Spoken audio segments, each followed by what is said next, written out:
The governors of the tri-state area announcing mandatory quarantines for anyone flying in from states where infections are rising. Yeah, and this includes anyone flying in from Florida. Local 10's Ian Margol joins us live from Fort Lauderdale Hollywood International Airport to break this down. Now it's New York banning us, Ian. Exactly. It's sort of a tit for tat of what we saw earlier in March. Governor DeSantis saying that they had to quarantine when they came here. Now the tri-state governor saying Floridians have to quarantine when they go there, and this takes effect starting at midnight tonight. We're announcing today a joint travel advisory. People coming in from states that have a high infection rate must quarantine for 14 days.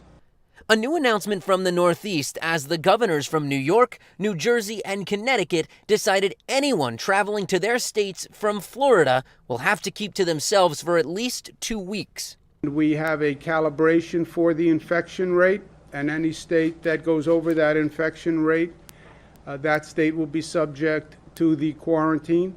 The states that fall into that category are Alabama, Arkansas, Arizona, North and South Carolina, Washington, Utah, Texas, and, of course, Florida. And if the quarantine order sounds familiar, that's because it's the same thing Governor Ron DeSantis put in place for travelers from New York back in March. Those are the folks who should be staying at home and sheltering in place. Instead, they're seeding in different communities throughout the United States, including here in Florida.